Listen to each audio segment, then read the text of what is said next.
और दिल्ली के दौरे पर मुख्यमंत्री पुष्कर सिंह धामी। कल दिल्ली में होगी मुख्यमंत्री परिषद की बैठक। नीति आयोग की बैठक में शामिल हुए सीएम धामी। हिमालयी प्रदेश उत्तराखंड का मजबूती से पक्ष रखा है। बैठक में प्रधानमंत्री मोदी के नेतृत्व में मंथन हुआ। तो दिल्ली में पीएम मोदी के नेतृत्व में नीति आयोग की बैठक हुई, जिसमें उत्तराखंड के मुख्यमंत्री पुष्कर सिंह धामी ने भी शिरकत की। इस दौरान सीएम ने उत्तराखंड के तमाम मुद्दों को मीटिंग में रखा। साथ ही राज्यों से समन्वय स्थापित करने पर भी बात हुई। इसके साथ ही विकास कार्यों के विस्तार पर भी मंथन किया गया।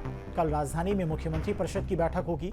दिल्ली में केंद्रीय मंत्रियों से मुख्यमंत्री पुष्कर सिंह धामी भी मुलाकात कर सकती हैं।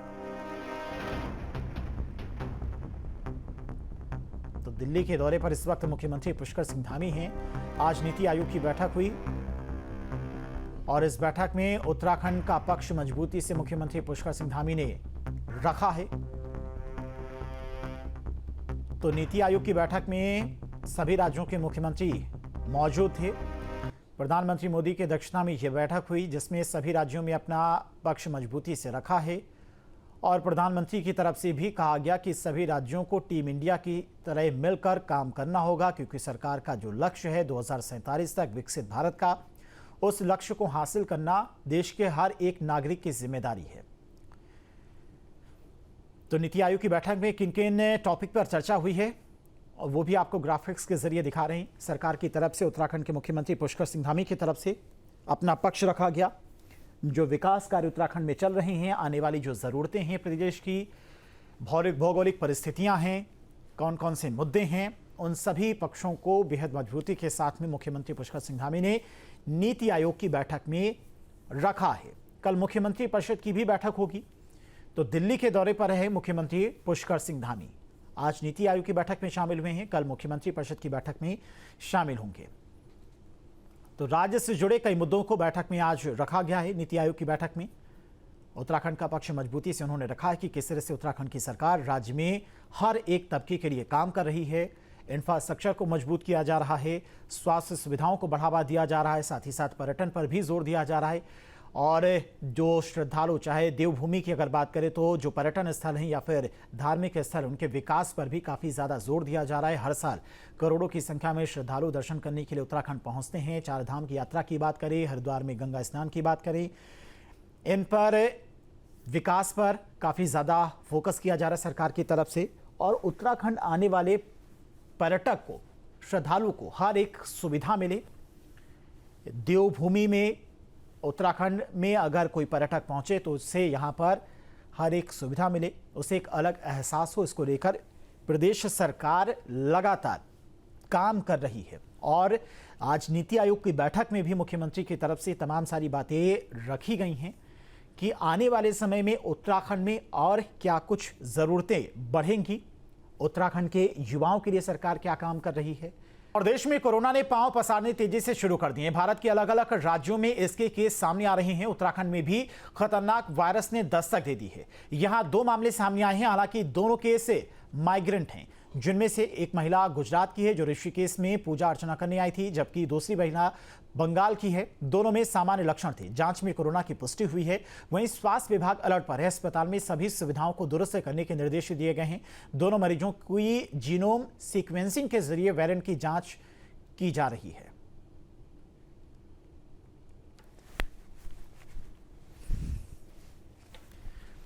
तो देश के कई इलाकों में कोविड-19 के मामले तेजी से बढ़ते जा रहे हैं। हालांकि उत्तराखंड सरकार की बात करें तो उत्तराखंड की सरकार अलर्ट पर है। सभी अस्पतालों में भी अलर्ट जारी किया गया है। नई लहर के लिए ओमिक्रॉन का JN.1 वेरिएंट जिम्मेदार बताया जा रहा है और इसीलिए थोड़ी सतर्कता बरती जा रही, लेकिन डरने की जरूरत नहीं है। ये इतना खतरनाक नहीं है, लेकिन सभी अस्पतालों में अलर्ट जारी कर दिया गया है।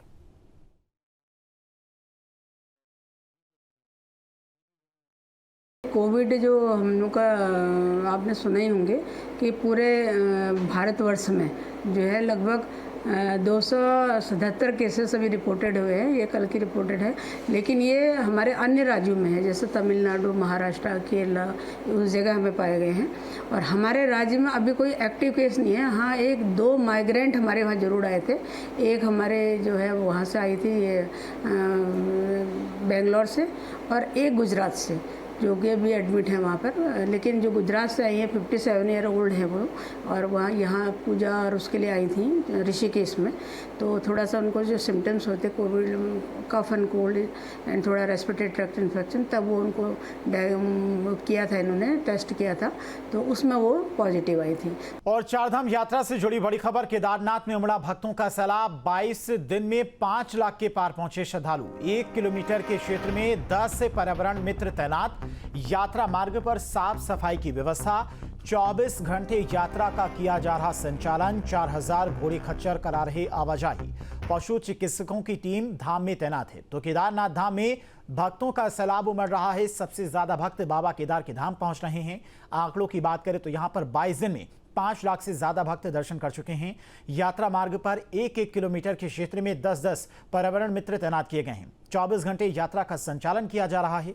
इतना ही नहीं, भक्तों की यात्रा आसान बनाने के लिए 4000 घोड़े खच्चर आवाजाही करा रहे हैं। इसके अलावा धाम में पशु चिकित्सकों की टीम भी तैनात की गई है। प्रशासन ने साफ सफाई की बेहतर व्यवस्था की है।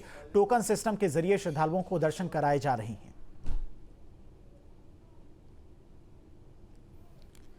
तो चारधाम यात्रा में श्रद्धालुओं का जनसैलाब देखने को मिल रहा है। अकेले केदारनाथ की बात करें तो यहां पर आंकड़ा 5 लाख के पार पहुंच गया है। लगातार श्रद्धालु चारधाम यात्रा पर पहुंच रहे हैं। और अगर पैदल मार्ग की बात करें, यात्रा मार्ग की बात करें, तो हर जगह पर तमाम व्यवस्थाएं की गई हैं। 24 घंटे यात्रा का संचालन किया जा रहा है। पशु चिकित्सकों की टीम धाम में तैनात है। अगर किसी यात्री को कोई परेशानी होती है चिकित्सा से जुड़ी, तो उससे वहीं पर उसे समाधान उसका किया जाएगा। तो जगह जगह पर डॉक्टर भी तैनात किए गए हैं।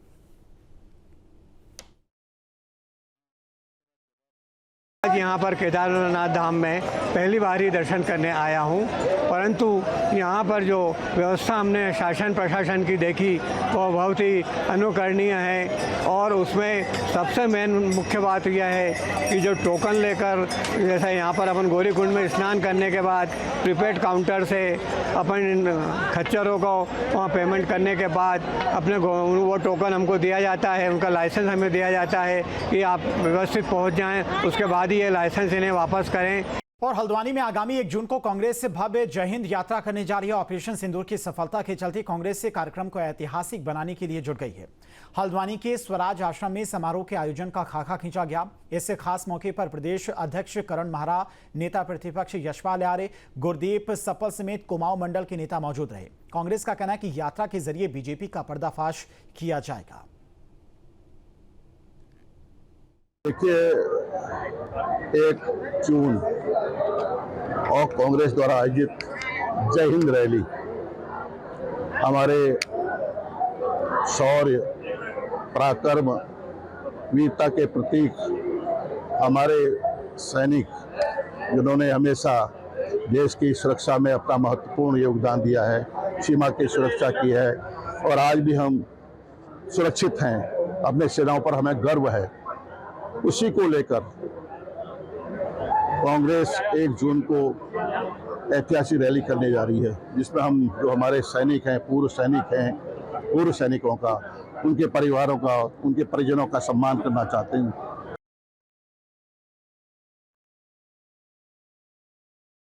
देश तैयार था, विपक्ष साथ खड़ा था, अपनी सेनाओं के साथ अपनी एकजुटता दिखाने के लिए हम ये रैली कर रहे हैं। राहुल जी या प्रियंका जी को निकालने की नहीं, ये पूरे देश में हो रही है।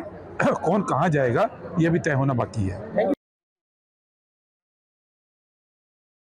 डंके की बात कर रहे हैं। हमारे अड़ोस पड़ोस में क्या है, सारे दुश्मन बन चुके हैं हमारे देश। बांग्लादेश चीन के हाथ में है, नेपाल चीन के हाथ में, श्रीलंका चीन के हाथ में, पाकिस्तान कभी हमारा रहा ही नहीं। मात्र इजराइल देश था जिसने खुल के साथ दिया। उसके अलावा बताइए विश्व में किस देश ने हमारा साथ दिया? साई के हेडक्वार्टर को उड़ा दीजिए, रावलपिंडी में आप आर्मी के हेडक्वार्टर को, और ये जो आसिफ मुनीर है जनरल, इनका, उसके घर पे बम मारिए ना।